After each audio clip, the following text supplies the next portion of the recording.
Hello friend, स्वागत है आपका हमारे YouTube channel math magic by Ravi sir की यूट्यूब चैनल पर। फ्रेंड्स, आज की इस वीडियो में हम मैथ के मिक्स क्वेश्चन को विथ ट्रिक के साथ सॉल्व करना सिखाएंगे। ये प्रश्न प्रीवियस ईयर रेलवे में पूछे गए प्रश्न होंगे। ऐसे प्रश्न आगे आने वाले railway NTPC railway group D में ऐसे प्रश्न पूछे जा सकते हैं। तो चलिए आज की क्लास को शुरू करते हैं। यह मैथ की चौथी क्लास है। तो यहाँ पर पहला क्वेश्चन है, यदि कॉस की घात 4 थीटा माइनस साइन की घात 4 थीटा इक्वल टू 2/3 है तो 1 माइनस 2 साइन स्क्वायर थीटा का मान क्या होगा। यह क्वेश्चन आरआरबी ग्रुप डी 2018 में पूछा गया प्रश्न है। इस तरीके के क्वेश्चन को आप कैसे सॉल्व कर सकते हैं। तो यहाँ पर क्या दिया है, कॉस की घात 4 थीटा माइनस साइन की घात 4 थीटा इक्वल टू 2/3 और यहाँ पर 1 माइनस 2 साइन स्क्वायर थीटा का मान पूछा गया है। तो आगे देखते हैं इस तरीके क्वेश्चन को आप सॉल्व कैसे कर सकते हैं। तो यहाँ पर आप इसको कास स्क्वायर थीटा का होल स्क्वायर ले सकते हैं और इसको ले सकते हैं साइन स्क्वायर थीटा का होल स्क्वायर। तो यहाँ पर एक फार्मूला बन रहा है, यहाँ पर आप जानते होंगे कि ए स्क्वायर माइनस बी स्क्वायर का फार्मूला क्या होता है, ए माइनस बी, और दूसरे क्वेश्चन में ए प्लस बी होता है। तो यहाँ पर उसी तरह से कर लेंगे, यानी कि ए माइनस बी यानी कि cos square theta minus sine square theta, और दूसरे कोष्टक में ए प्लस बी यानी कि cos square theta plus sine square theta equal to 2/3। और यहाँ पर cos square theta plus sine square theta equal to 1 होता है, क्योंकि यहाँ पर एक फार्मूला होता है कि sine square theta plus cos square theta पर 1 होता है। तो यहाँ पर 1 कर लेंगे और फिर आपको क्या करना है कि यहाँ पर एक फार्मूला आपको यूज और करना है कि कास स्क्वायर थीटा बराबर क्या होता है, 1 माइनस साइन स्क्वायर थीटा होता है। तो यहाँ पर कास स्क्वायर थीटा जहाँ क्या रखेंगे, 1 माइनस साइन स्क्वायर थीटा, और यहाँ पर साइन स्क्वायर थीटा तो ऑलरेडी है ही। और यदि हम देखें तो यहाँ पर साइन स्क्वायर थीटा और माइनस साइन स्क्वायर थीटा क्या हो जाएगा, 1 minus 2 sine square theta equal to 2/3। यानी कि जो हमारा जो क्वेश्चन पूछा गया, यहाँ पर क्या पूछा गया, तो 1 माइनस 2 साइन स्क्वायर थीटा का मान तो कितना आ जाएगा, 2/3। यानी इस क्वेश्चन का जो राइट आंसर हो जाएगा क्या हो जाएगा, 2/3 राइट आंसर हो जाएगा, ऑप्शन नंबर सी। तो यहाँ पर कुछ अन्य फार्मूले भी हैं, जैसे कि आपको यदि कास 2 थीटा पूछा जाए तो हम कर सकते हैं कि cos square theta minus sine square theta, और यहाँ पर कास 2 थीटा का अन्य फार्मूला भी होता है 2 कास स्क्वायर थीटा माइनस 1, और एक होता है कास 2 थीटा इक्वल टू होता है 1 माइनस 2 साइन स्क्वायर थीटा। और तो आगे देखते हैं नेक्स्ट सेकेंड नंबर क्वेश्चन। तो सेकेंड नंबर क्वेश्चन जो कि प्रॉफिट लॉस से है। तो यहाँ पर पूछा गया है कि एक वस्तु 12% हानि पर बेची गई, यदि इसे 49 रुपये अधिक मूल्य पर बेचा जाता तो 2% लाभ प्राप्त होता, तो वस्तु का क्रय मूल्य क्या है। यह क्वेश्चन भी आरआरबी ग्रुप डी 2018 में पूछा गया प्रश्न है। तो इस तरीके के क्वेश्चन को आप कैसे सॉल्व कर सकते हैं। तो यहाँ पर दिया गया है कि पहले क्या हो रहा है, 12% की हानि हो रही है, यानी कि कोई भी धन क्या होता है, 100% होता है। तो क्या करेंगे, हम 12 उसमें से घटा देंगे, और फिर कह रहा है कि 2% की वृद्धि हो रही है। तो अगर हम 88 यानी कि 102 में से 88 को डिवाइड घटा दें तो कितना आ गया, 14%। जो कि जो हमारा जो क्वेश्चन में दिया गया है, यहाँ पर क्या कर रहा है कि 12% की हानि हो रही है, 88% हो जाएगा, और इसे 49 रुपये अधिक मूल्य पर बेचा जाता है तो 2% का लाभ होता है। तो यानी कि हम कह सकते हैं कि 14% इक्वल टू क्या हो जाएगा, 49 रुपया, यानी कि 14%। इन दोनों में अगर कंपेयर किया जाए तो 14% इक्वल टू कितना दिया हुआ, 49। तो एक इक्वल टू क्या आएगा, 49/14 इंटू 100। जब आप जैसे कि यहाँ पर 1 पर निकालेंगे तो 49/100 हो जाएगा, और जब 100 पर निकालेंगे तो क्या हो जाएगा, 49/100 इंटू 100। तो जब इसको आप कट करेंगे तो हमारा जो क्रय मूल्य है वो कितना आ जाएगा, 350 रुपये आ जाएगा।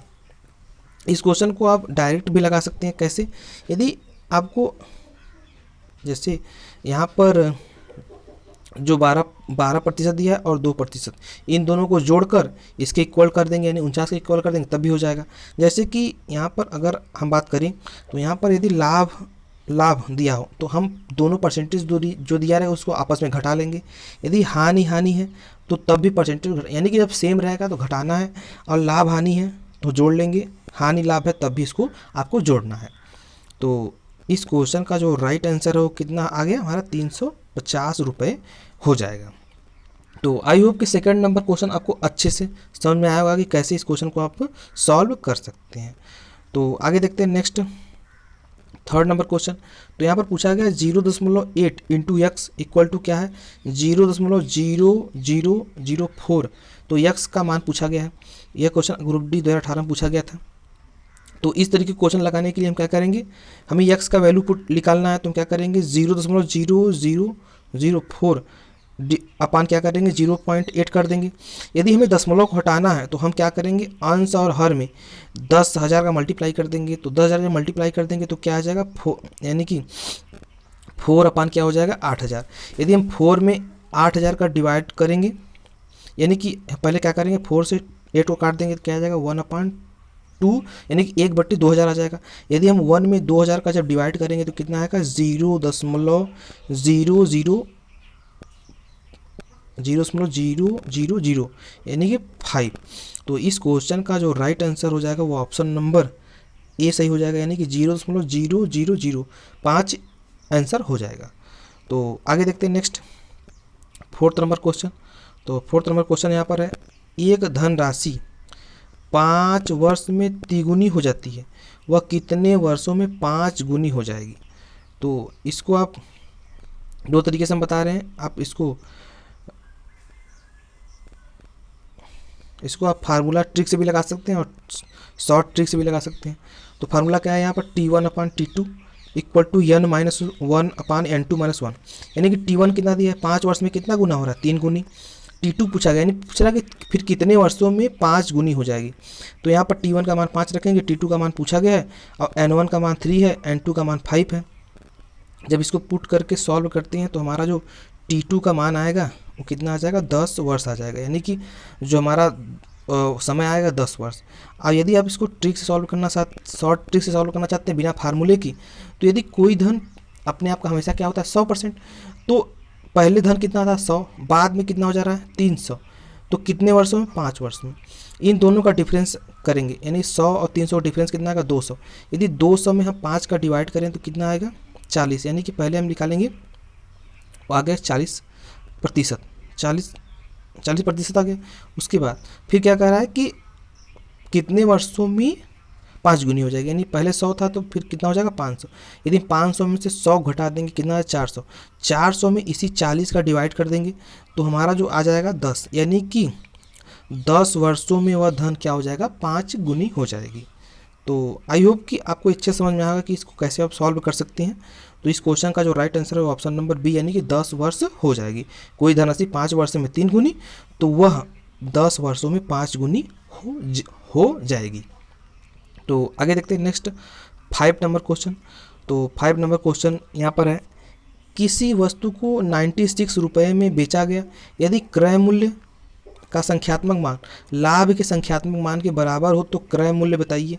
तो ये इस तरीके का क्वेश्चन काफ़ी इंपॉर्टेंट होता है। तो इस तरीके के क्वेश्चन को आप कैसे सॉल्व कर सकते हैं, तो पहले आपको बताया जाएगा फार्मूला मेथड। तो एक फार्मूला होता है क्रय मूल्य निकालने का डायरेक्ट, -50 प्लस 10 करड़ी में SP प्लस माइनस 25, यदि लाभ होगा तो प्लस, हानि होगा तो माइनस। तो यहाँ पर करेंगे -50 प्लस 10, यानी जो हमारा विक्रय मूल्य कितना है 96 है, हमें लाभ हो रहा है तो कितना लिखेंगे +25। यदि 96 में 25 को जोड़ेंगे कितना आ जाएगा 121। 121 का वर्गमूल कितना होगा 11।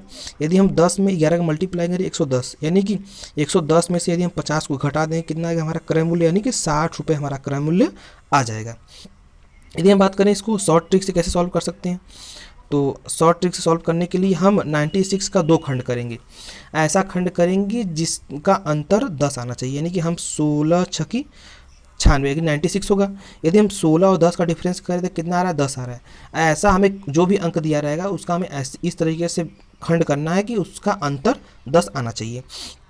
तो हमारा जो बड़ा वाला अंक जो हमारा छोटा वाला अंक होगा उसी में हम 10 का क्या कर देंगे, उसी अंतर का जो हमारा जो अंतर आएगा उसी का मल्टीप्लाई कर देंगे। तो यदि अब 10 का मल्टीप्लाई 6 में करेंगे तो यानी 60, यानी जो हमारा क्रय मूल्य कितना आ जाएगा, क्रय मूल्य जो हमारा आ जाएगा वो कितना आ जाएगा 60 रुपये आ जाएगा। तो इस क्वेश्चन का जो राइट आंसर है वो ऑप्शन नंबर बी, यानी 60 रुपये। यदि किसी वस्तु को 96 यानी 96 रुपये में बेचा गया, यदि इसका क्रय मूल्य संख्यात्मक मान लाभ के संख्यात्मक मान के बराबर हो तो क्रय मूल्य 60 रुपये हो जाएगा। तो आई होप कि 5 नंबर क्वेश्चन भी आपको अच्छे समझ में आया होगा। तो वीडियो पसंद आया तो वीडियो को लाइक करें, हमारे चैनल को सब्सक्राइब करें और वीडियो को शेयर ज़रूर करें। Thanks for watching video.